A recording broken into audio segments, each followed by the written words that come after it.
So, yet another tough subject coming up tonight. We're just going to talk for a little bit about pornography. Um, Research shows us that anyone online can be 6 clicks or less away from seeing inappropriate or harmful content online. Try it out.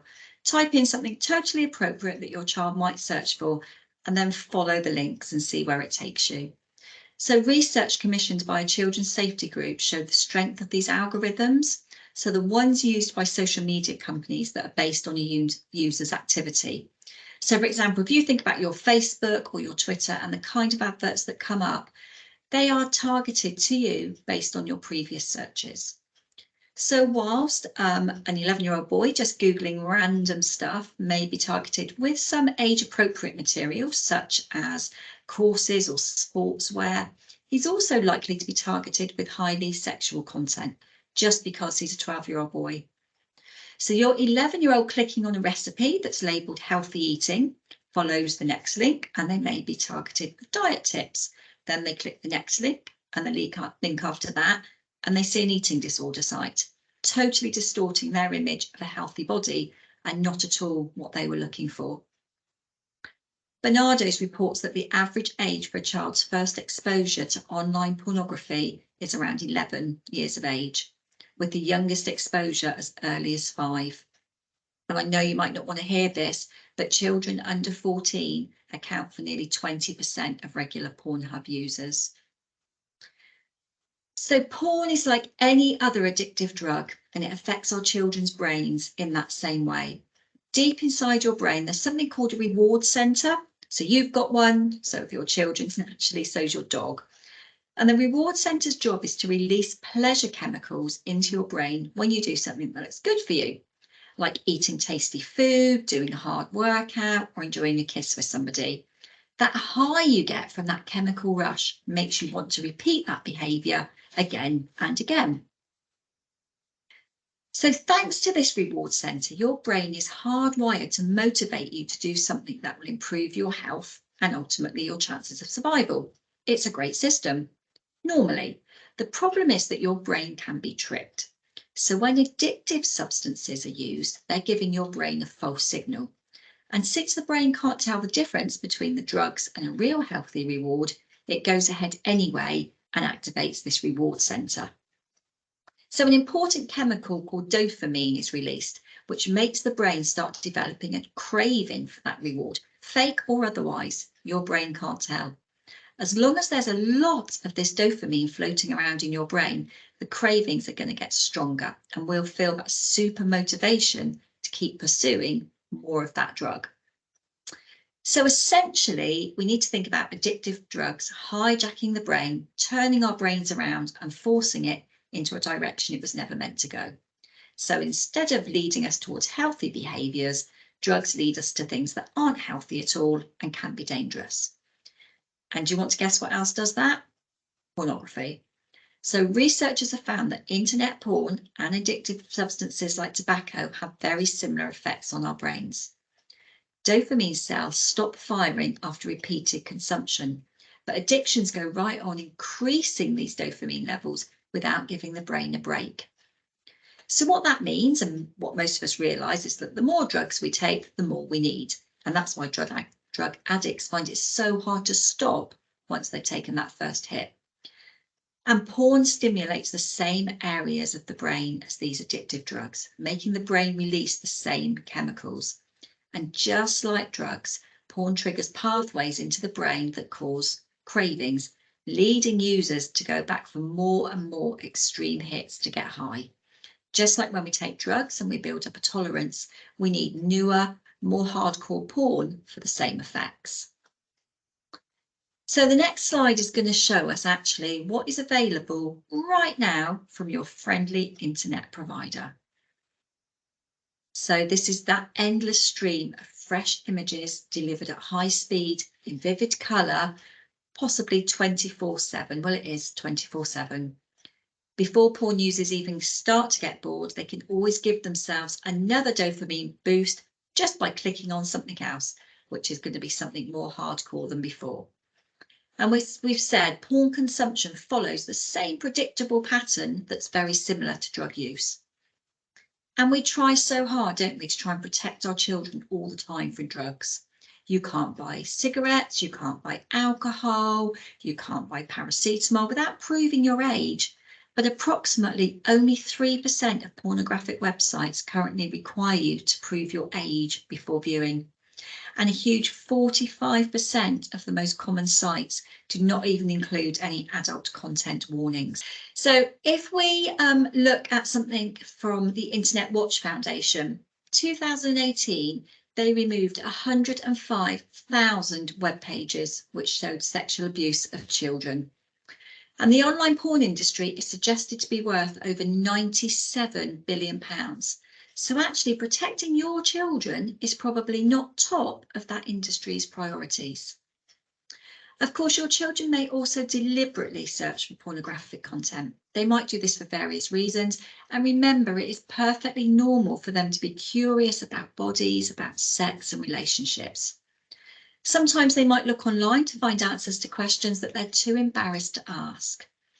But exposure to pornographic content harms children. Exposure to pornography at a young age may lead to poor mental health, to sexism, sexual violence, and other negative outcomes. And among the other risks, when children view pornography that portrays these abusive acts that you can see on your screen now, they may come to view such behaviour as being normal and acceptable. It's really hard, isn't it, to think about something that your child views at maybe age 11 may have really terrible consequences later on in their relationships 20 years from now. But that's the reality when we're talking about pornography. Back when some of us were children, the only way to access pornography was by embarrassing yourself and buying, a top shelf magazine or a DVD, or embarrassing yourself even further and going into a high street sex shop. But our children don't need to do this. So in a way, we were way better protected than they are now. And with the best will in the world, it is so hard to protect your children from online dangers. Yes, we can look at parental controls, we can look at blocking of websites, etc. But if they really wanted to find something, they will. There are literally hundreds of sites we can direct you to around online safety. Just type it into Google and YouTube, but at their friend's house, their friend's phone or laptop may not have the same safety features, and there's not a lot you can do about stopping them accessing it that way. So it's all very scary, and you might be feeling a bit powerless around some of this about what you can do. So we're going to take you straight back to our basics. These conversations around pornography and sex may feel awkward and embarrassing, but if they can't talk to you or another close and trusted family member or friend, then somebody else not so trusted might fill in the gaps for them.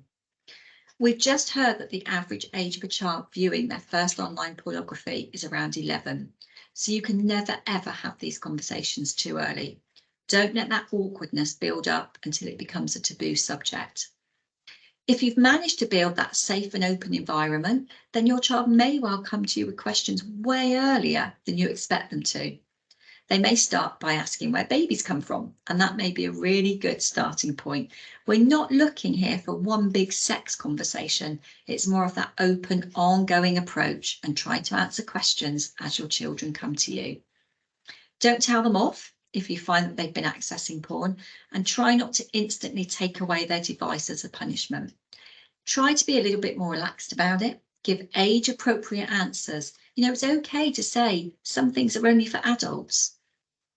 Remember that what they might have seen might have scared them, and be reassuring about the confusion emotions that your child might have after seeing explicit content. It is okay to be curious. It's a normal part of growing up, but also be prepared to challenge views that may arise from them watching adult content. Reinforce the message that sex and bodies that they see on screen in a lot of pornography are not realistic. Explain that they can see things like non-consensual sex, which may appear normal or okay, but it's really not. We really don't want our children's first impression of sex to be as distorted as we know that porn can be. For example, I didn't realise that hands are very rarely used when people are online having sex in pornography because they get in the way of the camera. But your 11-year-old's not going to know that. Start conversations as early as you can. Use the correct words for body parts to avoid any confusion. And talk about consent. Maybe share that video that we just watched so that there are no blurring of lines, and encourage them to respect their own and other people's. So we're going to go back now to the conversation that we started this section with around exploitation. And I just want to talk to you about a few signs that may indicate that a child is being exploited. And again, some of these are normal behaviours that you'll see in your children. We just want you to be looking out for anything that's out of the norm, anything that looks a bit different than usual. So are they leaving home suddenly without an explanation, or returning home unusually late, or even staying out all night? Do you always know where your children are? Look out for unexplained injuries or suspicion of any physical assault.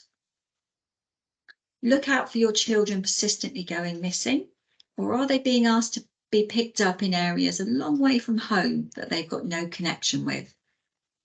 Are they secretive about who they're talking to and where they're going? Are they becoming isolated from some of their old friends? Are they having unexplained absences from school? Are you getting phone calls from school to say that your child's missing? Or are they not coming straight home after school? Is there sudden loss of interest in school? Were they really interested before, really keen to go to school, and now they're not? Again, as they enter their teens, some of these things are normal behaviour. You're looking out for big differences in what you normally see. Think about significant changes in their emotional well-being. So are they having lots of tummy aches? Are they having eating worries? Are they getting increasingly disruptive or aggressive? Are they using sexual language or gang-related language that you wouldn't normally expect your children to know or use?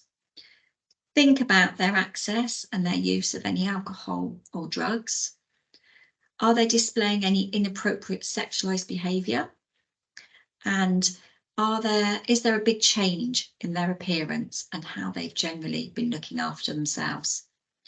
And the list I've just given you is absolutely not designed to scare you in any way as parents and carers. It's more the indicators of exploitation can sometimes be mistaken for these normal adolescent behaviours and ignored. So we're back to the message that Chloe and I always give you. It's much easier to spot if something is wrong if you really know your children.